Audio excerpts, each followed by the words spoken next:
Forgive me, YouTube, for I have not ranted in months, and I think it is well overdue for a morning rant, especially about this space. So, if it's disconnected and incoherent, you're going to have to, as Jesse Jackson says, you're going to have to associate it with my head and not my heart. Okay? And I just had an interaction. Last night's talk about Boss B versus a passport bro was supposed to be fun. It really wasn't supposed to be completely serious. It wasn't supposed to be ugly. It was something that was very obvious and supposed to be light. And then certain entities, I'm calling Big J Triple X, came into my chat, with his normal, whatever he does, dysfunction.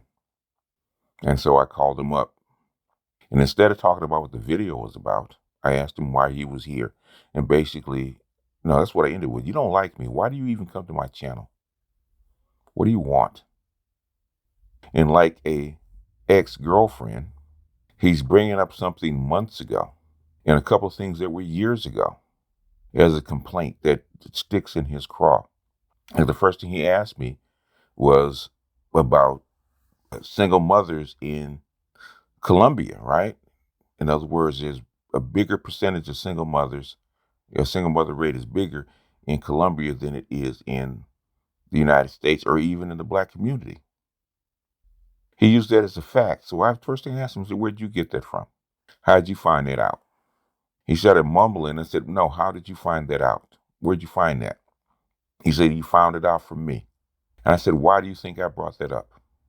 And he tried to argue just like a woman would and confuse it. It's a direct question. Why do you think I brought it up? It was not about right or wrong. I want to see what he understood. Were you trying to blame black women? How was I trying to blame black women when the rate of single mothers in Colombia was higher than the black women in America? Were you trying to compare it with black women? I compared it with black women because black men think that black women are dysfunctional. Well, they are dysfunctional, but there's something inherently wrong with them because they do have a higher out of wedlock birth rate. And I wanted to prove that it was more about the system than the woman, more about the culture than the woman. That's why I pointed it out. And then I pointed out why the out of wedlock birth rate in other places was higher. It's about a system. It's about the environment, about the social environment around these women rather than biologically that there's something wrong with the women. There isn't. Even marriage itself is a social construct. There is no marriage that's biologically wired in the people. It's not like that, which is something I heard Sandman talk about the Pearl. Shout out to Sandman for stealing our stuff, but it's okay.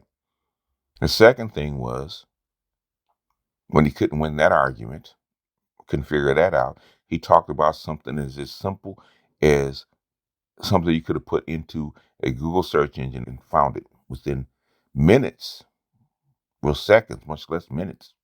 He talked about an abortion, which I knew firsthand because even before search engines, like I said, I've walked people into the clinics back in the 70s that were friends because they had to pick them up, right? You have friends that are females and they go on with dudes, and sometimes these are females of friends that my partners had knocked up. Hey, man, do me a favor, go pick up my girl. She at the clinic. I had friends that I worked with at the clinic. We used to call it the clinic. It was all the rage back in the 70s and 80s. It wasn't even the Planned Parenthood clinic. It was the clinic. And you look at their paperwork, they let you see it. It says DNC. DNC. That's what it called it. Sometimes it was just DNC. Okay. That's the way they even put it up. And that's where they typed it in because it was so common. And I told them an early term abortion that was the most typical procedure. And he called me a liar. I told him, look it up. And that was 3 months ago. He comes back on my channel, calls me a liar again, and brings it back up. I said, man, how long? I said, you said this the other day. He said, dude, I ain't talked to you in 3 months. How's it the other day? And just like a woman, what do you say? Well, it was a short time to me because you've been holding it in your craw that long. And he wanted me to prove it. I said, dude, I can't prove it right now because I'm online with you. I don't have time to look it up. I'll look it up later. And we went back and forth screaming at each other and all this kind of stuff, calling, I called him a name because there's a breaking point everybody has about dumb stuff. I'm going to try not to cuss in this one, about dumb stuff.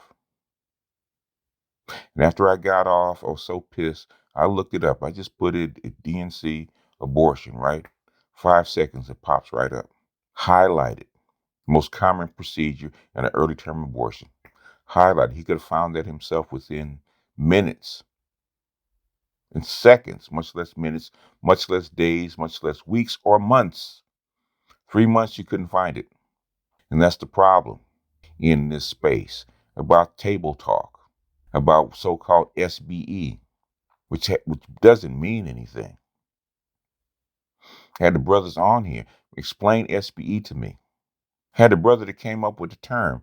And if you coin a term, you should be able to tell me about it within 30 seconds, much less minutes, much less 2 hours. He couldn't explain it to me in 2 hours, which means it didn't mean anything. Same brother can break down a rap lyric within seconds. A complex rap lyric that has overtones and underlying meanings, do it within seconds. But your own term, you can't explain it to me within minutes about what and why you came up with it. You're just UBSBN. What does that mean? And why is that significant? And what does it have to do with any of the arguments that we put forth? It doesn't. I've been here 9 years, man. And I did 13 years before that in another format. Just like when my partner recruited me to the other format years ago, and my secondary partner recruited me to another format in 2009.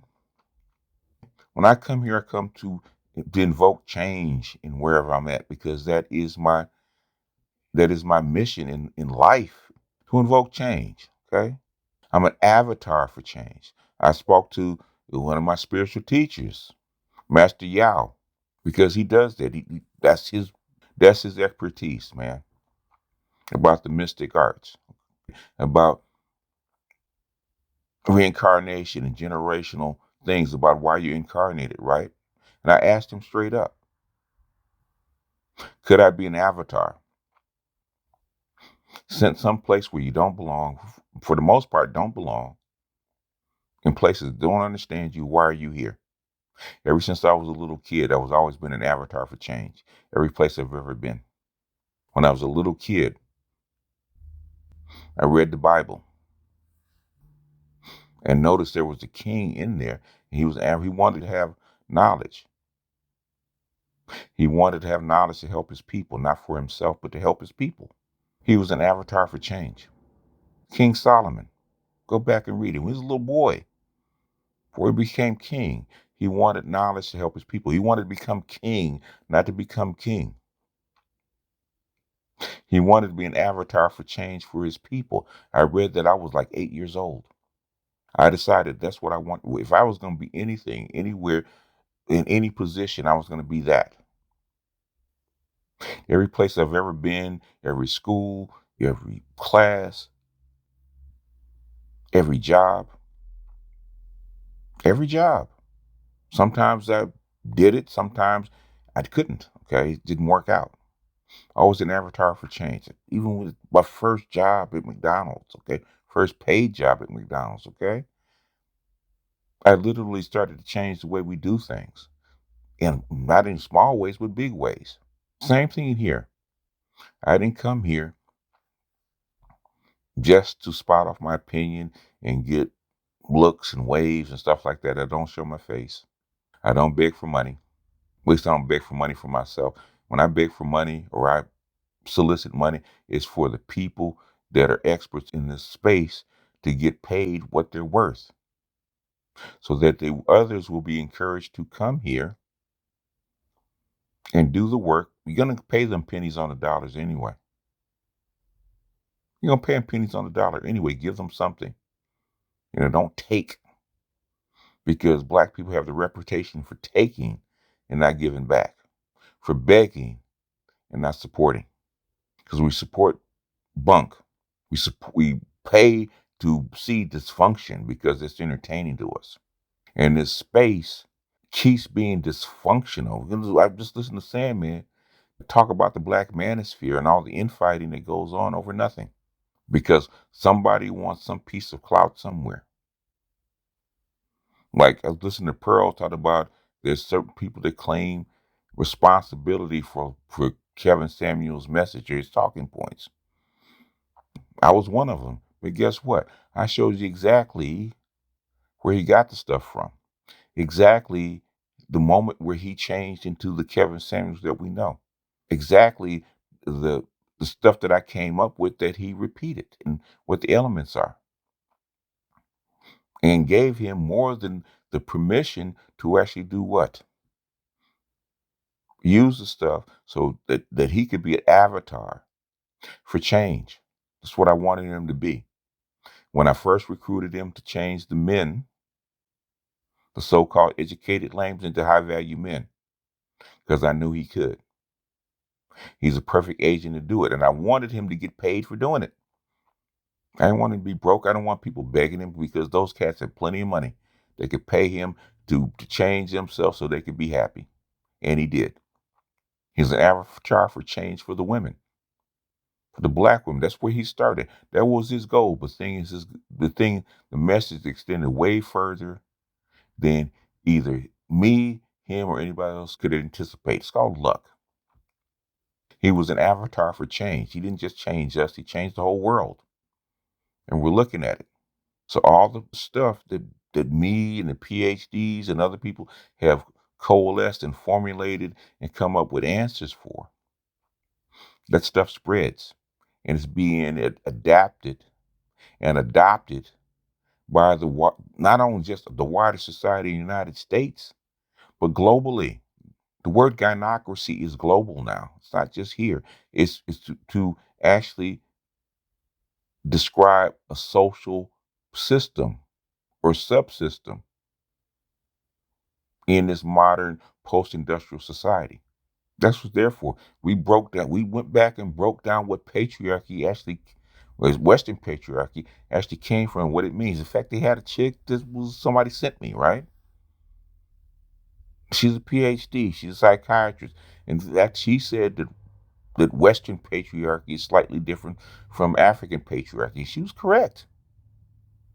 They didn't talk that way before, but the thing is, now in this space with the PhDs and other academics and other folks coming to the fore with their knowledge and stuff like that, you can't come in here with your opinions no more. You can't come in with sideways with your talking points. It's not going to fly, because it's going to get sliced. If you cannot back up your talking points and your opinions, you're going to get cut down. Your arguments are going to get taken apart because they're not built on anything. And that was the whole point for me even being in here. I wanted people to come in here, come in this space, and actually back up their arguments. And eventually you get enough momentum and enough people with enough knowledge that when you come in here with a sideways argument that's not backed up by anything, it's going to get cut down. And that's what's happening. But you still got brothers, people, Negroes in this space that want to knuckle drag us back to the point where we're throwing pebbles at each other and it doesn't mean anything. Like the whole table discussion doesn't mean anything. It's a minor point. It's a minor disagreement about a broader point. And it's a metaphor. You disagree with the freaking metaphor and try to extrapolate a metaphor for a wider argument, which was disproved in the same conversation. It should not have gone any further. But we then spent darn near a year on a minor point that didn't mean anything. And guess what? The rest of the world is adopting what we're talking about in our research, and they're moving forward because it answers certain problems that they're having. White people are adopting the research that we're doing, and they're moving forward with it because it answers certain problems that they're having. They listen to it, they agree or disagree, they go back and research it, and they adopt the stuff that works for them, and they move forward. And they forget about the minor disagreement, because guess what? It doesn't matter. But not this space. We come up with the dumbest sayings and the dumbest concepts and the dumbest disagreements, and we argue for months and years over dumb stuff. That's why Big J Triple X was an example of dumb stuff that could have been settled within seconds, and he could have moved forward. But instead of finding out the correct information, adjusted himself, whether he liked it or not, I don't care whether you like it or not. I had to tell my grandson, I don't care whether you like it or not, is it accurate? There's a lot of stuff that I find out that I don't like, but it's accurate. I can't argue with accuracy. If you're accurate about something, I can't argue with it. I may not like it, but I can't argue with it because it's accurate information. I have to incorporate it because guess what? I was wrong. This is accurate information. I have to adopt it because in the long run, it's going to help me. I trust and believe I've been humbled by my master teachers more than a few times. I've been embarrassed by my master teachers more than a few times. It taught me to look and research before I freaking open my mouth. I know this is a social space. I know we go back and forth and argue. I know we argue about nothing. You look at the divestors, you look at black women empowerment, look at all that kind of bunk. You got people, you have women and people in this space that have been here for 10 years, listening to the videos, listening to the concepts, listening to the arguments, and you ask them, what does this mean? And they don't know anything because they never learned, because they're not here to learn. You're arguing over something and you never learn the concepts, never learn the basics. So your whole argument is faulty. That's why I say a lot of guys in here argue like women. They will argue with their emotions and not with their head because they're not accurate. I've lost friends in this space because they argue with their emotions instead of their head, and they're not accurate. And then they don't want to say anything because just like our women, we don't want to apologize. We don't want to be wrong. We don't want to look bad. And as I've told many of my friends at one time for me to turn my back and you plunge the knife. You get one time to stick a knife in my back. One. One. And guess what? You probably are now no longer my friend. And number two, you're not gonna get my back again. I am not here to attack people. But I'm not gonna sit up and like my arguing with my girlfriend about moot points that doesn't mean anything. My thing is, okay, what's your point? What's your argument? And where's your evidence? Sometimes you don't even have evidence because you just came up with the point. Okay, fine. Where's your logic? I don't have time for you to download on me like a female. I was just listening to John Mearsheimer. He was actually in Australia. And a lot of the stuff that one guy stood up with a question, right? And he went on a whole rant. And they let him rant for like 2 or 3 minutes. Okay? Question and answer, right? And the host would ask him, moderator would ask him for, okay, where's your question? And he say, okay, here's your question. He go on another rant. Okay, where's your question? And he went on another rant, emotional rant. Where's your question? And when he finally asked the question, Mearsheimer within 2 minutes told him where he was wrong and why he was inaccurate. The guy sat down and shut up. I know y'all want to be heard, and that's fine. But there's a way to be heard without being antagonistic. And after 9 years, I'm getting tired of people being antagonistic. There's a way to talk to me. There's a way to come up on my panel and actually talk to me. And a lot of times people come up and talk, they disagree, and I will help you sharpen your own argument, whether you agree or disagree. You can still disagree with me. I will help you sharpen your own argument. So when you carry that stuff to somebody else, Okay, at least your argument will be sharp enough to be heard and be cogent. Because the first question I'm going to ask is why? Why do you disagree? And 9 times out of 10, I'm going to hear I feel. I feel, okay? There's a difference between a male brain and a female brain. Female brain is for feeling and connections and emotional connections at that. That is a female brain. Neither one is superior over the other one. Depending on what circumstance it is, you need a female brain. If somebody's hurt, if somebody's feeling bad, if somebody needs to be understood, right? Sometimes it's not logical. You need a female brain. You need an emotional attachment or emotional understanding to get to the root of it. That's feminine. Feminine has its own power. A masculine brain, a masculine thinking pattern is logical. It's logic and rule based. There's a why to it that can be articulated.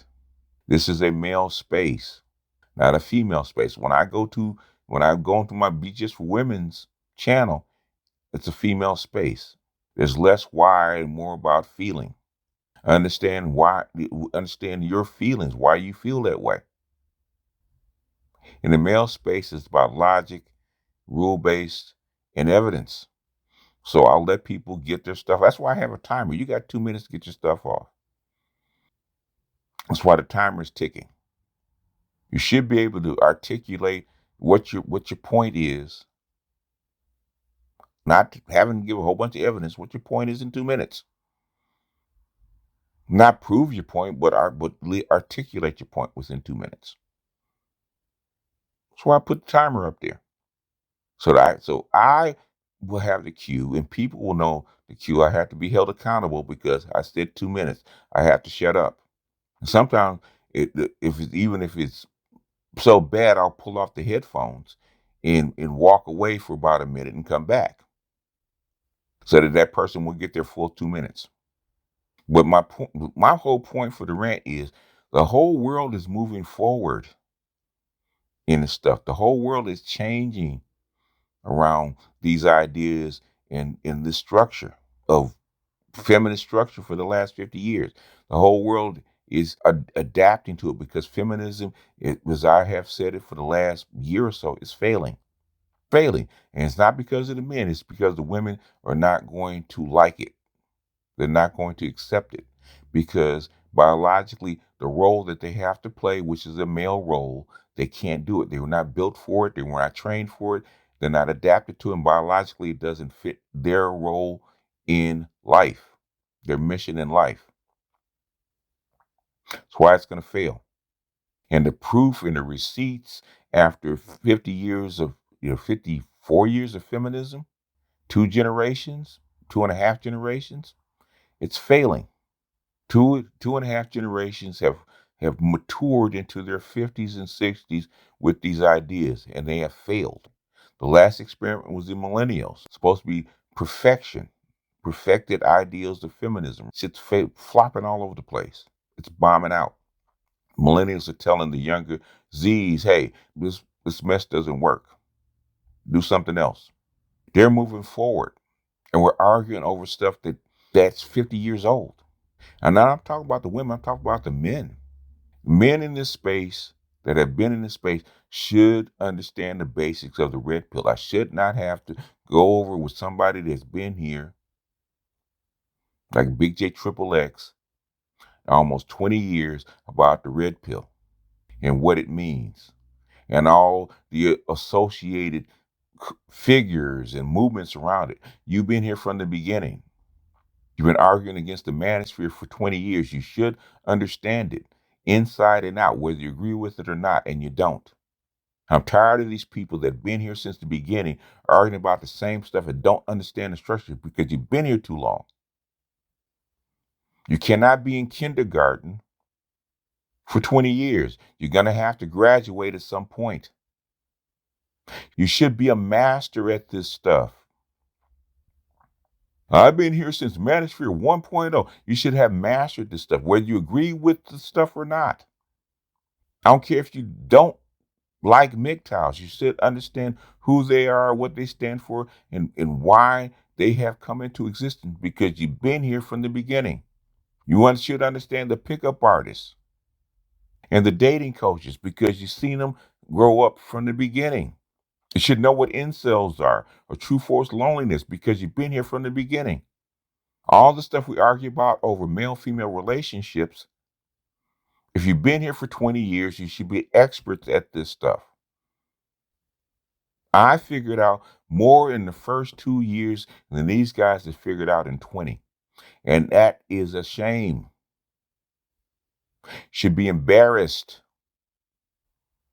You give me myths and legends about 1.0. When I pull this stuff up and start arguing against it, basically, dude, we could have settled this within 30 seconds. You could have pulled up the video. We could have argued over the video within 30 seconds and settled it.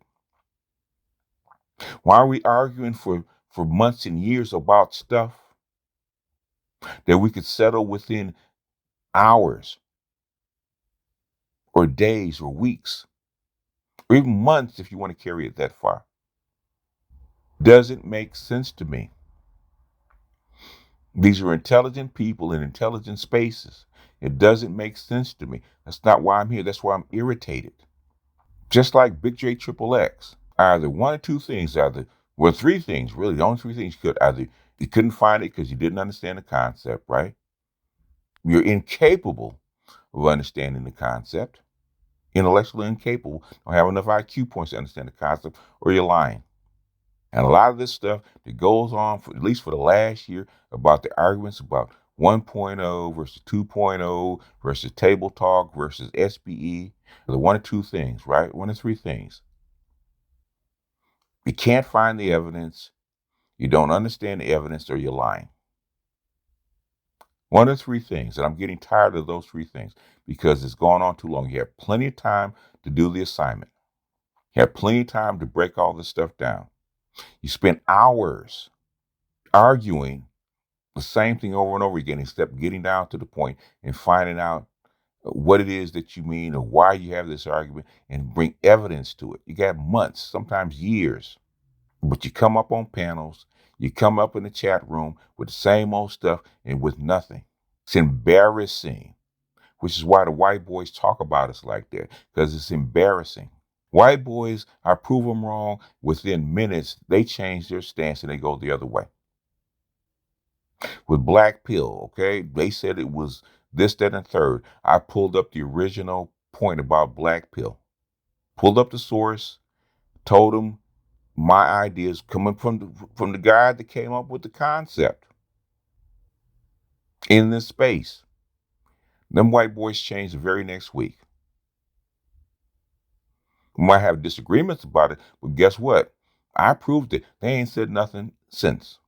We talked about the male wall or the leftover women. Went around long enough. When a certain person came up with the male wall, I said, okay, it's time to actually put this baby to bed, right?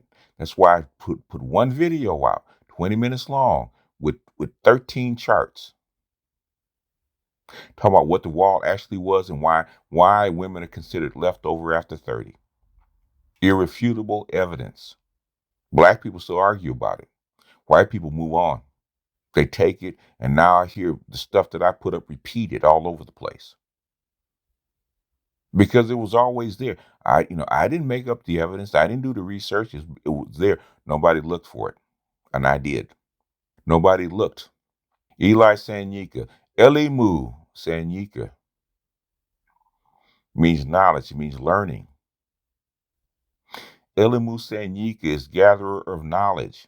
That's what I am. That's why I took on that African name. I gather knowledge.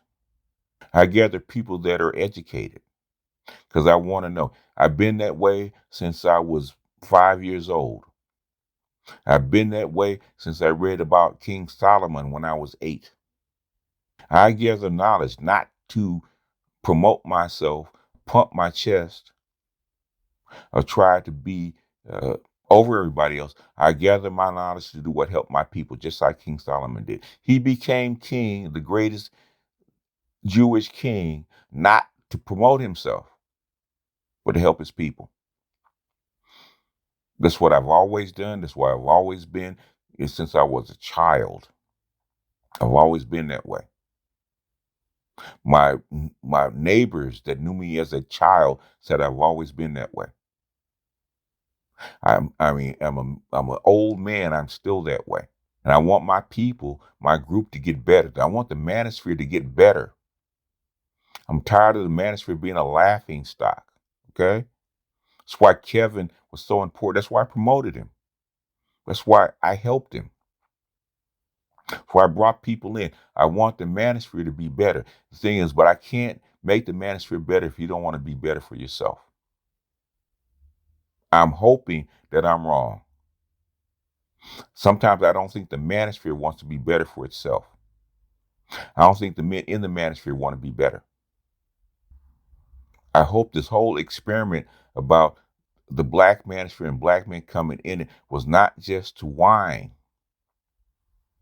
not just to beat their chest. I hope they wanted to come here so they could be better and the men inside could be better and be an agent for change, not only for this little community we call the black manosphere, because that's what you think. It's not a club. When I came with the MGTOWs, they wanted to be a club. Sandman said it. They wanted to be a little club. I said you have the power to change society with this idea, with this information. Spread it. Same thing with the black manosphere when we came over as Ibmores. We have the power to change society with these ideas, with enough knowledge and influence people. Spread it. It's not meant to be a club. When I come in, I give knowledge to the black manosphere. It's not just for the people inside this thing. Well, take a vote. What do they want? I don't give a hoot what they want. I said from the very beginning, I have nothing to sell. And the second thing I said, even to the MGTOWs, I said the same thing. I don't belong to you. I belong to the truth. I'm a Gnostic. I belong to the truth first. If you can't take that, I don't belong, then kick me out. Spit me out. Say that I'm not part of you because you're not with the truth. You don't want to be accurate. Spit me out. Whole lot of people in this space would rather look right than be accurate because they're not about the truth. You're not. Admit it. You want to look good. You want to beat your chest. You're not about the truth. You're not about being accurate. I'd rather be humble than be accurate. That's why I'm here. I'll take being humbled if you're accurate. If you can prove to me that you're accurate, I'll take being humbled. It's going to hurt because I'm a Gemini. It's going to hurt, but things I'll take that lesson because I have taken that lesson more times than I can count. Anyhow, I've ranted long enough. There's other things to do. And I'll put this up as a pre-Thanksgiving rant. Let's put it that way. BGS out. I'll see you guys on the next one. Peace.